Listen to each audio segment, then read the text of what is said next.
This is not a dream. 3, 2, 1.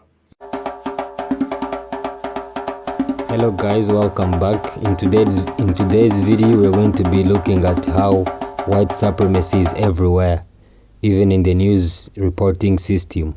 How they target African leaders to intimidate them, to put traps on them so that they can speak some wrong words that will be used against them in future. The following conversation was with Mr. President Paul Kagame of Rwanda.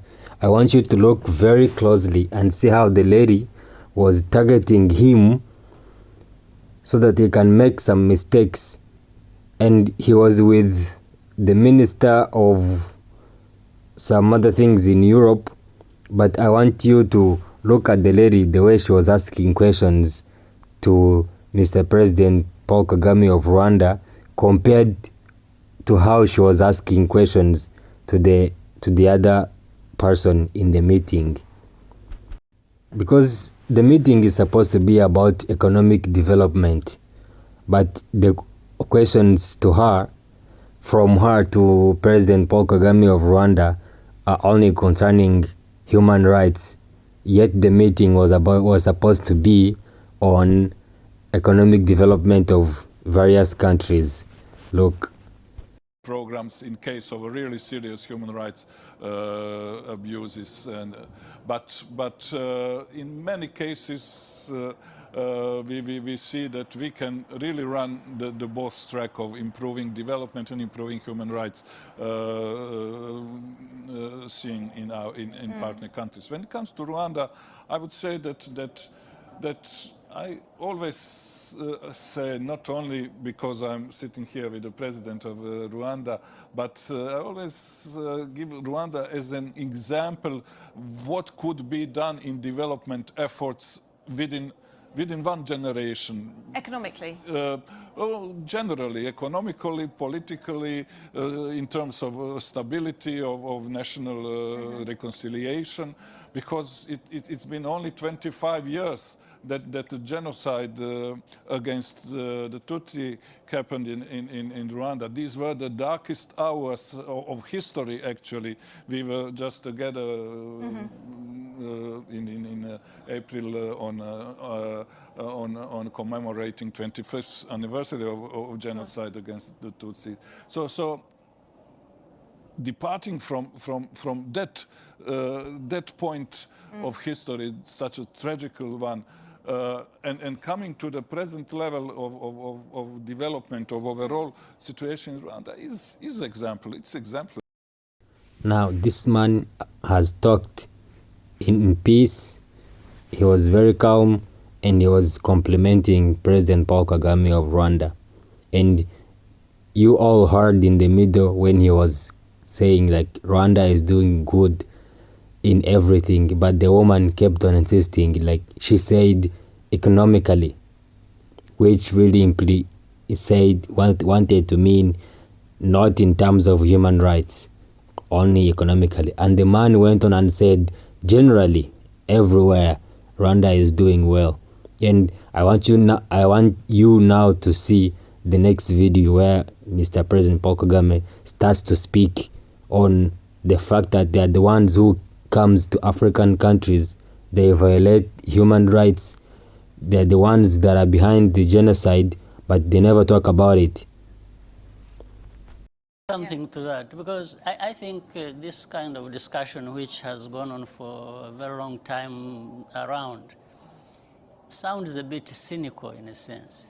In fact, it's like the tragic situation of 1994 isn't considered even a violation of human rights. It has now gone into the background. Those who are responsible for it, those who are associated with it, are now talking about something else.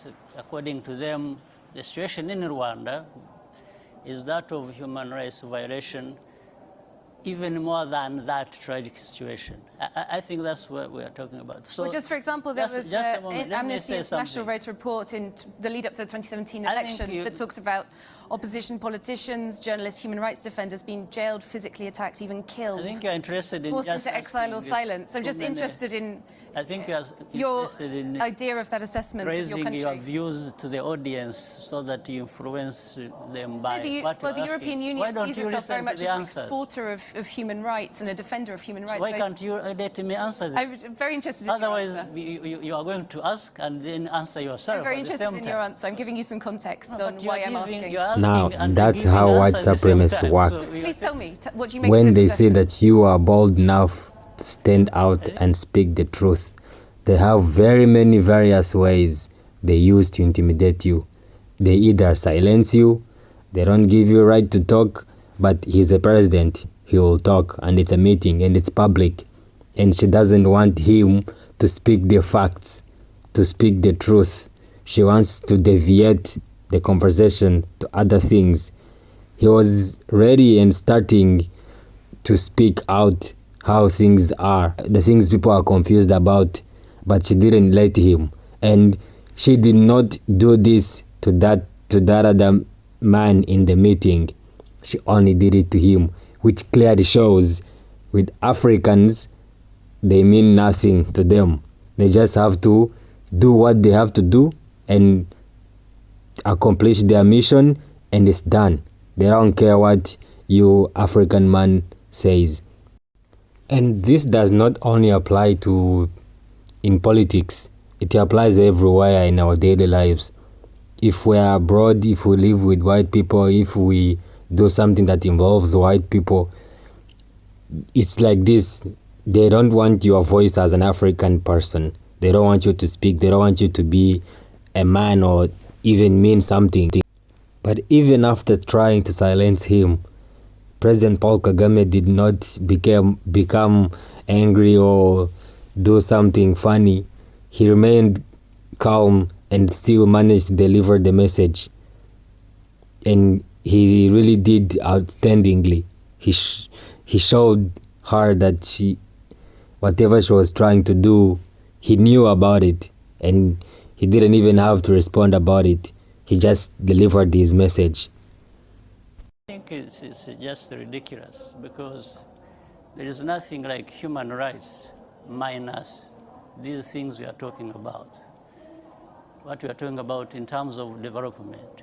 These are human rights. Development, schools, education, health, and food security. And, you know, when you see the whole list you've been spelling out as if, you know, what is in Rwanda is really hell.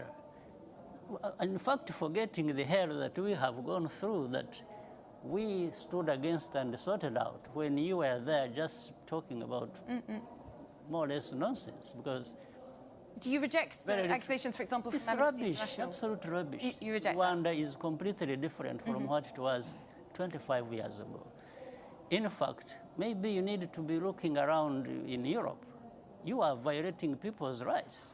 When we have this problem of people being bundled and sent back to sink in the Mediterranean and so on, and so many people being mistreated in your own countries, why don't you talk about your human rights and stop just offloading everything? Well, this is a development conversation, so No, in the it's context. not. So after all this time, she remembers that this is a development conversation only because President Paul Kagame has asked the right questions. Why don't you address your own problems in Europe, in America? Why don't you first solve your own problems? Because you also violate human rights. Instead of coming to Africa to solve the problems that are not in your place, why don't you address yours first? And then she remembers it's a development conversation. You are not the one to determine what conversation Okay. or what points to raise in any conversation. We are asking questions. This is what I'm saying. You are asking questions and you are giving yourself answers. You really need to stop this superiority complex nonsense about human rights. You think you are the only ones who respect human rights, or others it's about violating human rights. No, we've fought for human rights and freedoms of our people much better and more than anyone, including you people who keep talking about this nonsense. Where we have taken our country from and where it is now speaks for itself. The rest of the story just comes from this complex. You know, these two worlds where there are people who know anything, everything about human rights and all kinds of things, and another world where people are just people who don't know. But these are our human rights. It's not, when we respect the things we respect in our countries, it's not for you, it's not for anybody else, it's for ourselves. Is it not So a universal you don't sit right? there. Yes, it is universal, but you don't sit there. If it is universal and you believe it, then you don't become the judge yourself. You don't start telling the others what to do, what they should not to do, or that what they are doing is not to your satisfaction. Who are you? Well, I'm not sure if we're talking about me personally. Well, you are the one actually raising these questions. So I think you better interpret it properly so that it is well understood. Okay. I could see you asking questions in a manner that you want to influence the ones listening to us. But that's not correct. Okay. I'm raising it once again in the context of the United Nations Development Goals. No, United Nations is us. You see, course. United Nations is not something alien somewhere else. Yeah. It's actually us. We participate And the in framework United for this entire development And by the conversation. way, I had been leading the Millennium Development Goals. I was the co-chair of that with other leaders and some of the leaders in Europe. So you don't turn around, it's like you want... So you believe that there should be scrutiny on human rights in Europe, in Africa, No, in I all believe countries? that you shouldn't be there belittling Africans or leaders of Africa who are trying Oh to no, do but their the best. conversation about migration is a real conversation about human rights. So you believe that there are valid human rights concerns to be taken into account in this conversation? Even in Europe, not in Africa. Not in Africa. In Europe. In Europe, not only in Africa. Not, of course. Yes. Now see, even when he said even in Europe, not in Africa, she went on and said not in Africa, just to catch the word that President Paul Kagame said human rights don't apply in Africa, but he was meaning even in Europe. And now I want you to look at the face of that commissioner that was in the same meeting. Look at his face and see how he was also shocked of how the lady was talking to President Paul Kagame. Well, thank you both very much. Unfortunately, you, that is all Rani. we have time for. President Paul Kagame of Rwanda and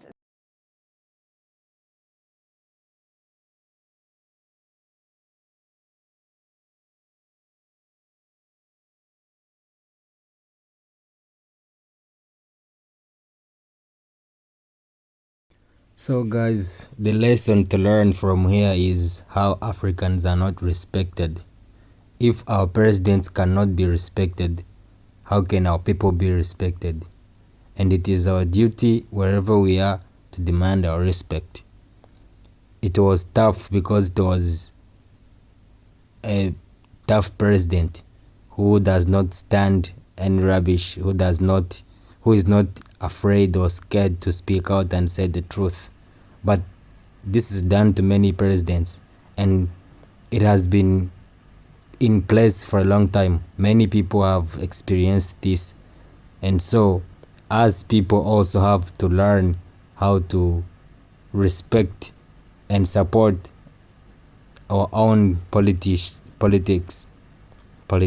in general, because we tend to believe what white people say about our governments, and they're the ones to determine what we believe and what we don't believe, which is not true. I'm going to show you another video where the president of Russia says about America, about Europe, about the Western world in general, how they portray their own power on other countries, yet they don't really have control. And he is also one of the feared presidents, I would say, in the world, because of how we know him. And of course we know him depending on how Western world wants us to know him, which is not true. Because if you are not working with Western world, they'll make you look anyhow they want you to look. as long as you don't want to work with them.